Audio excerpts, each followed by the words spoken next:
All right, howdy everyone. The time is 5:58 p.m. and it is May the 4th. May the 4th be with you, as a lot of people celebrated that today. So it's also National Orange Juice Day, but I don't think anyone really cares about that except I do. But anyway, this is another update from Great Lakes Weather. Hopefully you all are doing well on this nicer day that we've had. Yesterday was a pretty interesting day. It was a little busy, didn't really get a chance to provide a little update on what happened. We had a couple events of severe weather in southern Ohio and parts of northern Ohio even as well had some severe weather. Even some tornado warnings were prompted. Didn't really get much information about that out because I was pretty busy. But so far it sounds like nothing really significant happened in Ohio, which is good news. Hopefully that is the case. But this update is really not focusing on anything in regards to severe weather. Honestly, weather up for a little while is going to be rather quiet. Really, all of the more intense weather events are going to stay off to the west in the plains region, which is more often the place where you would see that type of weather. In fact, there's a moderate risk out for severe weather today in parts of the western regions of the United States, parts of Nebraska, those regions. We're going to look at the models for that as well, but just wanted to get on here and talk about the warm-up we're having because it's going to be coming pretty quick. So before we get to that, make sure you're on all our platforms: YouTube, Instagram, Truth Social, Twitter, Facebook, Telegram. And if you live in Southwest Michigan, you can text that handle to our number, and then you can scan that QR code in the bottom right-hand side to ensure that you have all access to all of our different platforms. So visit that website. Make sure you are connected with everything that we do here. Alrighty, so let's get right to it. First of all, I want to show you what is going on in the weather world today. First off, May the 4th, we have a moderate risk for severe weather across parts of northern Texas, southern Oklahoma, and the event's really just beginning in this region with a 15% hatch tornado risk, which is a pretty large risk, and wind and hail risks. Hail risk is quite significant from this severe weather event. So numerous severe thunderstorms across this region this evening. I'm going to be keeping an eye on those. I follow some storm chasers that provide some really valuable footage and information of those events. So all this is happening this evening, and actually, truth being told, it's going to be quiet around here over the next few days, but there is a pretty big outbreak expected of severe weather over the next several days off to the west. Let's look at that real quick. Day 2 outlook, again, enhanced risk for severe weather, and then a slight risk surrounding other parts of that region. No word on if that risk is going to increase for some spots, but again, the damaging wind threat, looking more along the lines of a straight line wind threat as the remnants of that severe weather activity off to the west begins to form a more of a QLCS type of deal or a mesocyclonic system. So those different types of scenarios could occur with this particular event. Day 3 outlook, this would be Friday. And southern Indiana, southern Ohio may see a pop-up severe storm, but again, the likelihood of that is looking quite low as of right now. One thing that I'm going to be keeping more of an eye on is what is going to be happening off to the west in the longer range, all right? So this is day 4 through 8, which is Saturday through Tuesday, I believe, Saturday through Tuesday. So this is for Saturday. Now we're getting into more northern regions, Nebraska, Kansas, looking like they could see some severe weather. Then it's going to be progressing slowly eastward. Then you get that really broader risk across parts of the northern plains, Midwest regions. You've got around the Mississippi, where the beginning of the Mississippi River Valley is, Iowa, Dakotas, Nebraska. This is what I'm going to want to watch because right now predictability is too low to put out severe weather potential anywhere off to the east, and it looks like the weather event's going to stay off to the west, but it's going to be something I'm going to want to watch for the potential for some severe weather maybe next week. And let me tell you, the warm, moist air is going to be in place for this event because it is going to warm up, especially across all of this region. We're going to see a pretty abrupt change from our 50s that we've been seeing over the past week. We're going to get up to the 80s in a lot of different days next week, it's looking like. So let's actually look at that now with the latest ECMWF model. Let's look at that. So this is just a run of the reflectivity or the weather systems that are going to be developing. You got that low pressure system driving those severe weather, a lot of scattered severe thunderstorms potentially across parts of the Midwest, and that starts to form a linear line as it progresses eastward.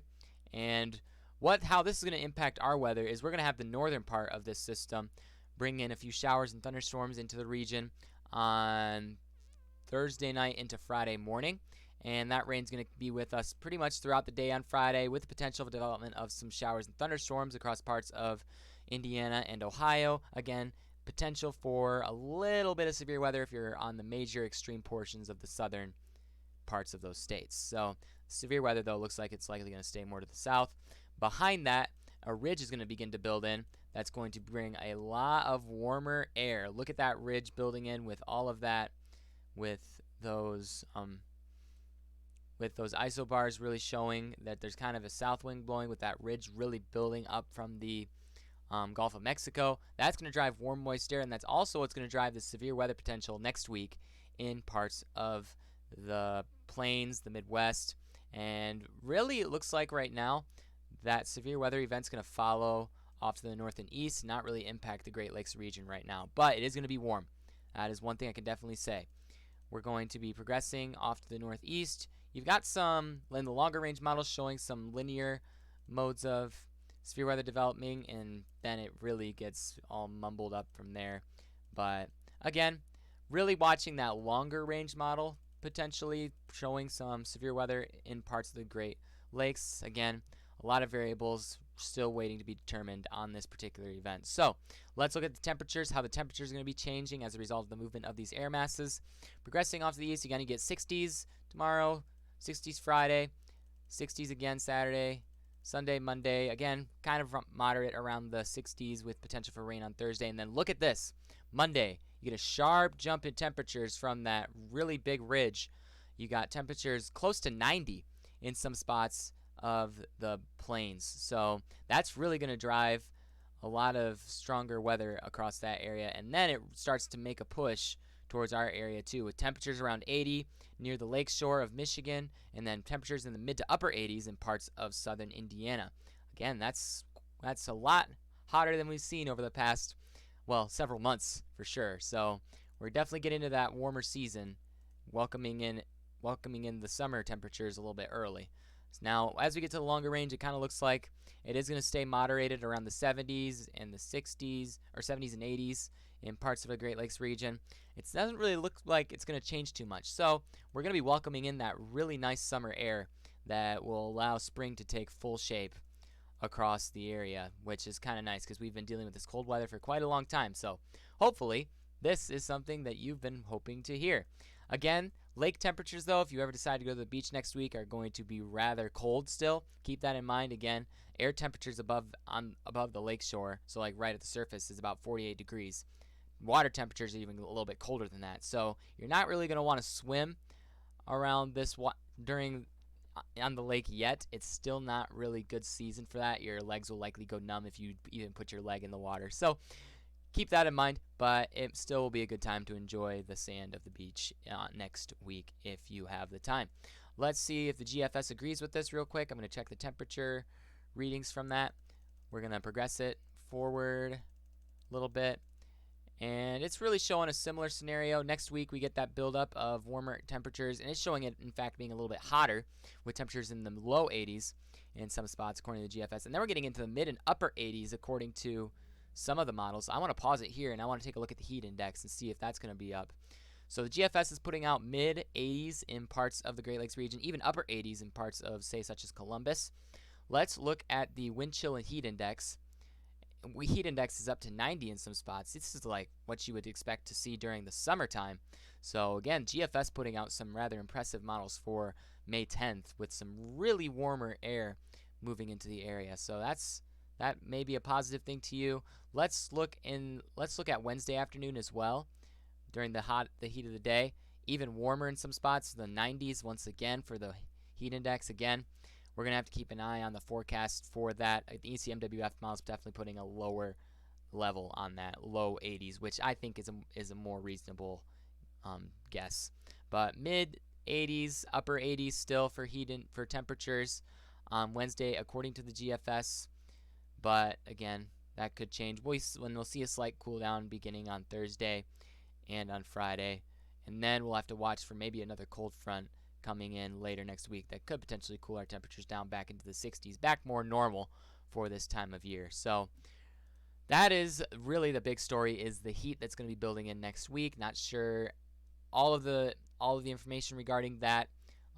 Rather miniature spring heat wave. It's really not the temperatures you expect to see this early in the season, but it is going to be quite warm, and that is a positive thing, well, for some people. I want to get a closer look at our regional model for the rain that's coming Thursday morning, because again, we had about an inch of rain in quite a few spots from that rainfall that occurred yesterday.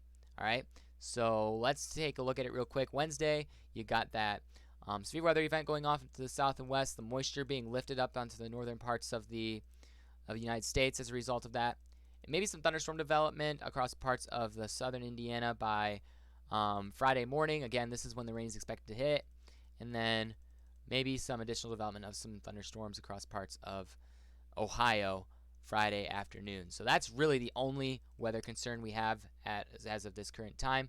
But let's look at the temperatures over the next 3 days a little bit up close. Let's do a little, we're going into Wednesday night here. You see temperature drop back into the 40s, maybe some 30s, maybe even freezing in some spots across close to Lake Huron and parts of Lake Michigan, according to the NAM.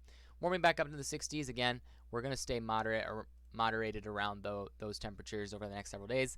Then next week around Monday, we see that big warm up. So keep that in mind. You're going to get a nice warm up next week. The colder weather is really starting to show an end, which I'm sure people are probably pretty happy about. So hopefully this video was helpful to you in getting you some of that information and helping you plan accordingly for that. Make sure to stay subscribed on all of our platforms. You can check that. Again, go back to the beginning of the video, scan that QR code, visit our website, captainchemistry.wixsite.com/Great Lakes Weather, and we will be the first to pop up on YouTube if you search Great Lakes Weather. So enjoy the rest of your day. Enjoy your May the 4th, and I will see you on maybe Revenge of the 5th.